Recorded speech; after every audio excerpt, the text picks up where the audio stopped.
Então vamos lá. Primeiramente, quando vocês forem desenvolver um projeto, a primeira coisa que vocês têm que pensar é em organização.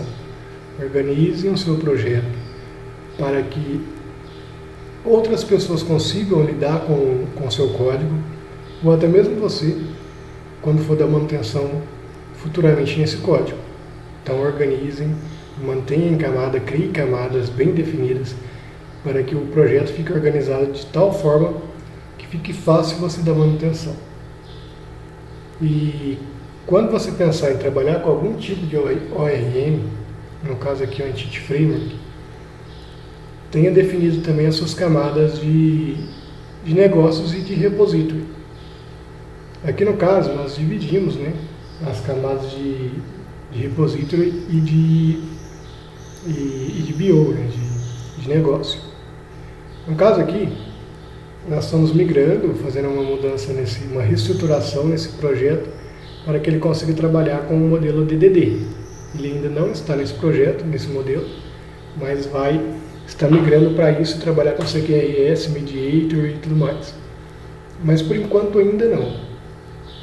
Então quando a gente for trabalhar com o Entity Framework, aqui nós definimos duas camadas. A primeira camada é a camada Repository. Então tudo que tem relação a banco de dados está nessa camada. Então é essa camada que vai fazer acesso a dados nas suas queries. É nessa camada que vai fazer persistência de dados. E na camada de service está a nossa camada de negócio, onde estão nossas regras de negócio. Então tudo que vincula a regra de negócio está nessa camada. Ela não acessa diretamente dados. Quem acessa dados é repository. Repository não tem regra de negócio. Quem tem regra de negócio são os services. Então, por exemplo, vou buscar um produto, vou verificar se ele pertence a algum grupo de produtos e vou pegar e vou criar esse grupo ou atribuir o grupo a ela. Nesse caso, essa parte de verificar se está em algum grupo ou não, se o grupo existe ou não, isso pertence à camada service. Porém, a camada repository que vai buscar os dados. A camada service vai pedir para a camada repository e falar, eu quero a lista de produtos. A camada repository então vai até o banco de dados, traz essa lista de produtos e devolve para a camada service. Pronto, acabou o papel da camada repository até aqui. A camada service agora vai fazer as verificações, se tiver for each, vai verificar se tem alguns dados lá ou não, enfim. Verificou, fez as mudanças, vai persistir no banco, manda para a camada repository, que a camada repository vai fazer a persistência.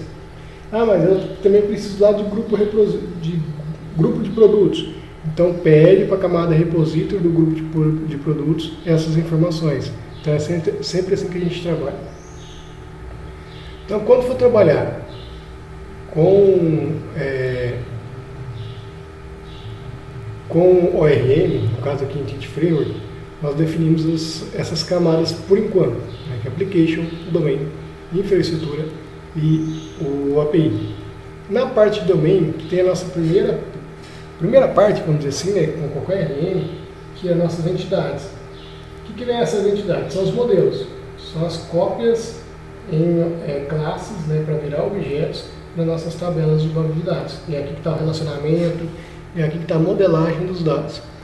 Então aqui nós temos as entities, que são as entidades, os enums, que são os enumeradores, os extensions métodos, que são métodos de extensões, algumas funções, como por exemplo, posso estender a classe string dentro do próprio C#, e os modules, que são, vamos dizer assim, classes auxiliares. Elas não têm uma tabela que representa ela no banco, mas se eu precisar de alguma forma de lidar com elas, eu tenho, como por exemplo, o consumo de uma API que exige uma deserialização. Então a primeira coisa que a gente tem que criar é as nossas entidades. Então tem o abastecimento. Abastecimento é uma tabela lá no banco de dados. Então crio uma classe abastecimento.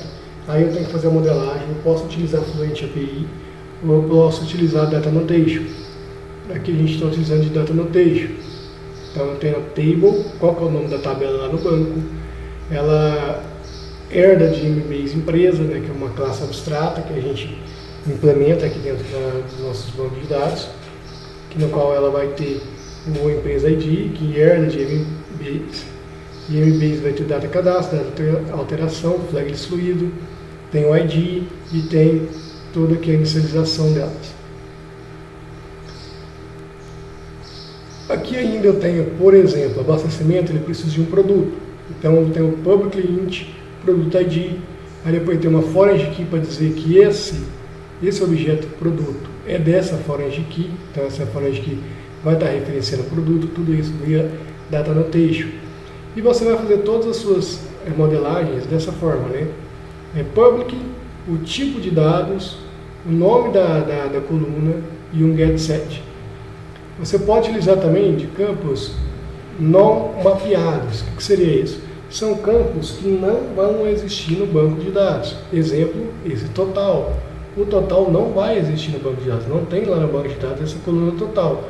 Mas ela vai pegar duas informações, vai multiplicar elas e vai me devolver essa informação, uma expressão lambda. Quantidade vezes valor unitário. Então ele não é mapeado, ele não vai ser persistido lá no banco. Ok? Feito então as suas tabelas, os relacionamentos, né? Isso daqui é um relacionamento. Feito esses relacionamentos, nós vamos então para a camada de infraestrutura, onde eu vou ter o meu DB contexto, que está dentro de persistência aqui, eu tenho o meu DB contexto.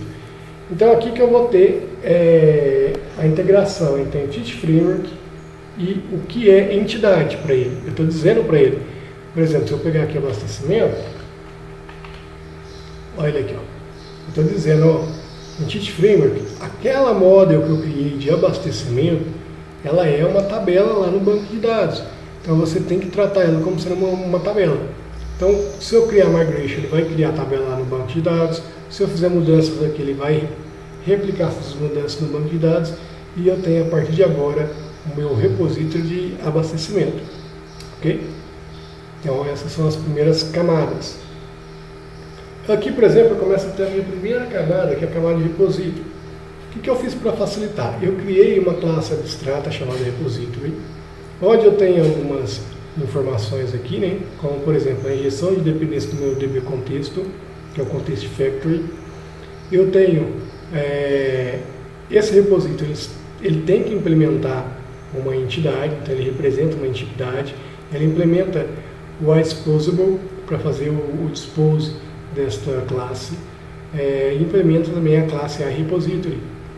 E essa classe iRepository, elas também vai ser do tipo de entidade, no qual herda de MBase. Então, toda a minha entidade tem que herdar de MBase, obrigatoriamente. Okay? É lá que vai ter o básico do básico das minhas tabelas. Eu tenho o método constructor, que vai inicializar tanto o meu DB contexto, né? Vou criar o meu DB7, que vai ser do tipo da entidade, e vou ter o meu DB também. Eu tenho os métodos básicos. O que são esses métodos básicos? São aqueles que toda repository vai existir, toda tabela do banco de dados vai existir. Por exemplo, o deletar. O que eu faço com o deletar? Eu não deleto ele do banco. Eu seleciono ele, eu marco ele como true para excluído e atualizo. Mas eu tenho também o deletar físico, se realmente for necessário excluir fisicamente isso do banco. Vai fazer também o find, vai fazer o remove, depois o save change. Tem o existe para verificar se ele existe ou não. Eu tenho o listar básico, eu tenho o listar sempre vou estar verificando o flag excluído. Eu tenho o listar paginado para fazer a paginação, que ele recebe página e o tamanho das páginas. Paginar descendente, então todos esses aqui vai existir. O salvar, que é bem importante, né? Que vai fazer a persistência no banco, vai verificar o ID, é maior que 0, atualiza. Se não, faz a inserção. Eu tenho também o atualizar e o inserção. Eu tenho a selecionar o obter para ID, podem parecer iguais, mas tem uma diferença. O selecionar está traqueado, o obter para ID não está traqueado. O que é o track aqui no Entity Framework? O Entity Framework ele mantém, né, ponteiros e informações daqueles dados que foram persistidos para controle de alterações. Só que em determinados momentos isso carrega mais a memória. E se eu tiver feito uma seleção traqueando uma informação e outra pessoa tentar persistir os dados nessa informação, vai dar erro. Então, por exemplo, eu quero apenas obter uma informação e não me importa se ela mudar enquanto eu estiver visualizando ela, eu utilizo o obter por ID, ela não vai estar traqueada. Listar sempre não vai estar traqueado. Não vai estar traqueado. Não vai estar traqueado, ok? Já o selecionar, eu preciso que ele seja traqueado, porque geralmente o selecionar é para eu fazer uma persistência no banco. Então, estou selecionando para uma edição ou alguma coisa assim. Ok? Eu tenho também os métodos de pesquisar que recebem expressões lambda e o predicate dentro do use includes também, né?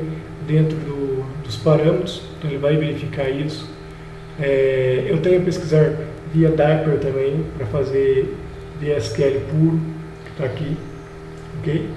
Então tem algumas informações aqui dentro desse repositório. Para quê? Para facilitar quando eu for criar de fato a minha tabela de abastecimentos.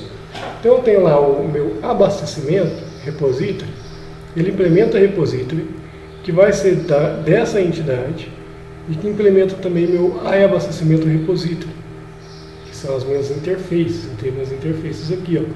Se eu pegar abastecimento repositório, eu tenho o método listar aqui, e eu sou obrigado a implementar ela. Para que as minhas interfaces para eu poder fazer melhor a injeção de dependência. Então tem o meu método constructor, no qual ele vai receber um contexto como parâmetro e vai passar isso para o base. Quem que é o base? O meu repositório. Então ele está recebendo o contexto e está repassando esse contexto para o repositório, para o contexto trabalhar com ele. E a partir daqui eu tenho apenas uns métodos no qual o meu repositório não tem. Tudo isso daqui já tem lá nele, já vai vir de brinde para ele lá.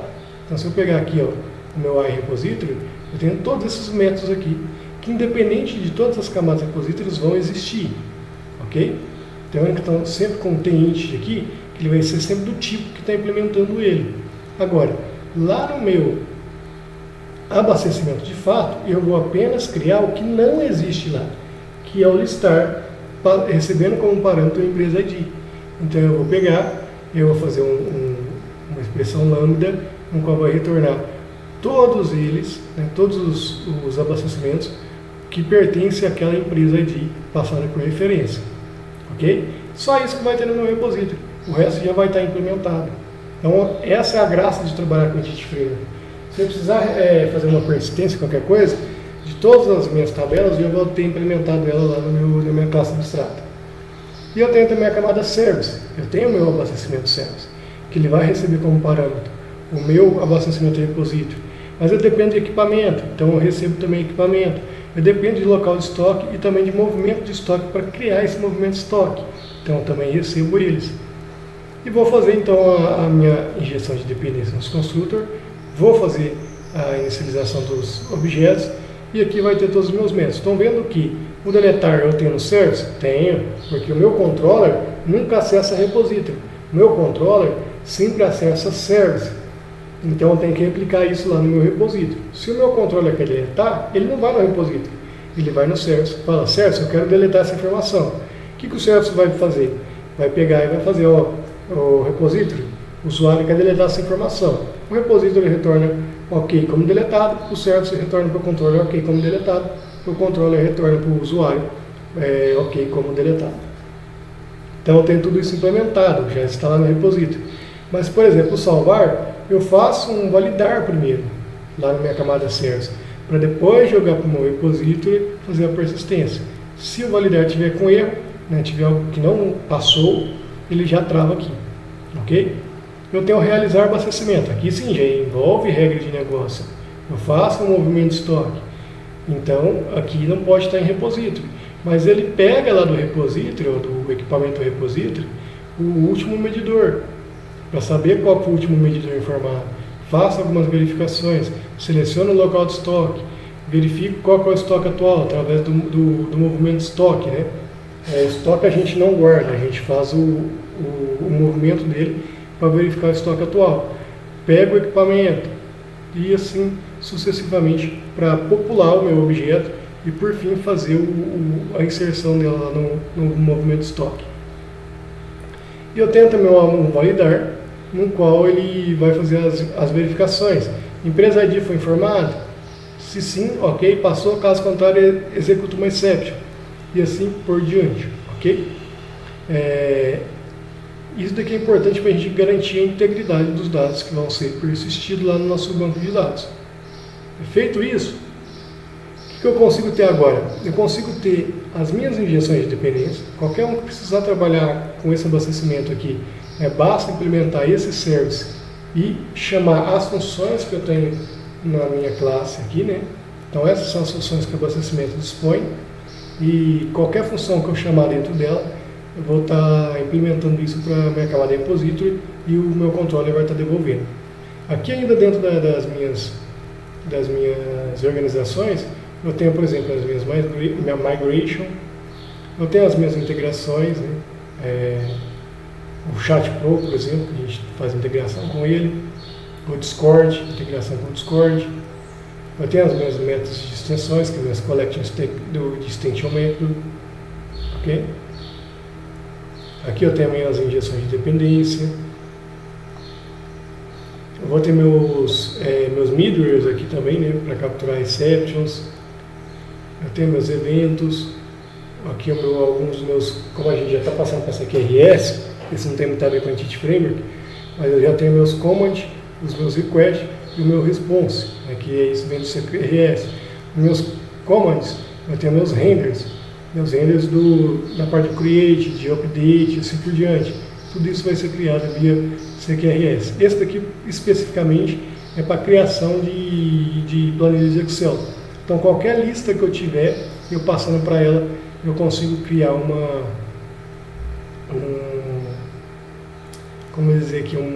planilha de Excel, né? Isso nós vamos ver lá no controle. Enfim, eu tenho todas as partes de configurações aqui, né? Tudo bem organizado. A minha parte de autenticação, geração de token, está tudo descrito aqui. Na camada de application, eu tenho as abstrações. O que são as abstrações? Justamente as minhas interfaces, ok? Então, todas as interfaces estão aqui também separadas, para eu poder fazer corretamente minha injeção de dependência. E lá na minha API, eu tenho as configurações básicas para funcionar a minha API propriamente dita, né? Como o meu program.cs, aqui tem o Beer, a configuração do Beer, eu tenho o Swagger, eu tenho a parte de controllers, né? Onde eu coloco uma parte de policy aqui do meu JSON, eu tenho meu automapper para fazer as minhas details, enfim. Eu tenho meu middleware, eu tenho meus jobs e também tenho minhas controllers. Então, se eu pegar minha controller de abastecimento, o que eu tenho aqui? A minha controller de abastecimento vai sempre herdar do controller base empresa, porque ele pertence ao MB empresa, referenciando essa classe. Então, eu vou ter meus métodos básicos, eu tenho meu authorize, ou seja, qual o perfil de usuário que pode ter acesso ao push. Eu tenho meu método push, que vai receber um abastecimento, vai citar o usuário para ela e vai salvar. Quando ele fizer o salvar, ele vai para o service. Lembre-se, a minha controller não acessa a repository, só acessa a service. Então lá no service vai fazer o validar e depois vai acessar o repository para persistir isso. E depois vai dar um retorno daquele objeto criado. Caso contrário, retorna um bad request. Isso também nós estamos mudando, né, com CQRS e Mediator. Não vamos trabalhar mais com try-catch, vamos ter um único local para tratar exceções, não vai ser mais aqui.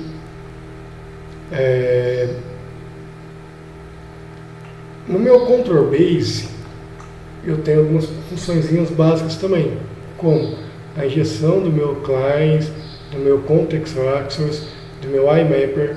Eu passo isso como referência para minha classe, né, controller, que é uma classe que eu também tenho, e seto aqui algumas informações de usuário, como eu tenho o get empresa e o get usuário. Lá na minha controller, então, tem que ser do tipo de entidade e herdade de MBase. Lá na minha controller, ela era de control base, mas tem umas funções básicas, como por exemplo o get empresa e o get usuário, ok? Então, tudo isso daqui é para que eu tenha uma melhor organização do meu projeto, para que se eu precisar passar qualquer coisa para o usuário, eu tenha ele bem definido aqui. Então, quando eu fizer manutenções no código, eu tenha essas manutenções mais facilitadas. Mas trabalhando com o Entity Framework, né, que era a dúvida aí do nosso amigo, que eu vou precisar entidade, criar essas entidades, mapear elas, Depois, dizer para o DB contexto que aquela classe é uma entidade. Então eu faço aqui, ok? Se tiver mapeamento, crie a sua classe de mapeamento, né? Dizendo para ela quais são os dados específicos, isso aqui é Fluent API. Então eu faço o mapeamento dela, ou por Data Annotation, não importa. Crio a minha migration para fazer a criação disso lá no banco. E depois eu implemento a minha classe repository, daquela classe que eu criei, né? Eu já tendo a minha repository criada. E, por fim, a minha service, onde vai estar a minha camadinha DOS. Então, esse é o básico aí para trabalhar com RM. Qual que é a vantagem de trabalhar com RM? Vocês estão vendo que, em momento algum, eu estou trabalhando com SQL aqui. Ó. Se eu pegar a minha camada de repository, por exemplo, eu não trabalho com SQL aqui. Eu não trabalho com SQL aqui. Ok? Ó, por exemplo, anexo. Anexo não tem nada. Por quê? Anexo é tão simples, essa classe, que apenas os métodos do próprio repository já são suficientes para ele. Então, ele está vazio. Então, tudo isso daqui, ó, eu não trabalho com nada de SQL aqui, nem quando eu fiz o meu paginário. Ok? Por quê? O Entity Framework já me dá isso. Se eu precisar fazer selecionar alguma coisa, eu utilizo o Find. Se eu precisar fazer uma deleção, eu utilizo o Remove. Cadê o deletar? Aqui, ó, eu utilizo o Remove. Se eu precisar fazer uma persistência nos dados, eu utilizo ou o Edge, cadê o Solver? Cadê o Solver? Aqui, ó. Vou inserir. Ou eu utilizo o Edge, que ele vai fazer a inserção lá no banco, ou eu utilizo o Update, passando o objeto como parâmetro, que ele vai fazer essa atualização. Depois eu chamo o meu Save Changes. Okay? Save Changes é que vai fazer a persistência no banco. Se eu fizer apenas o Edge, ele vai estar apenas em memória. Cadê o inserir?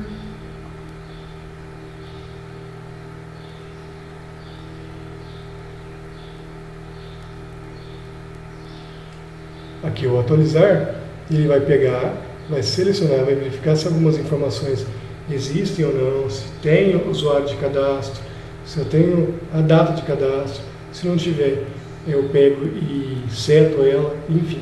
Depois eu dou um update e um save change. Isso daqui é aqui o Entity Framework. O update para fazer a inserção em memória, save change para persistir no banco.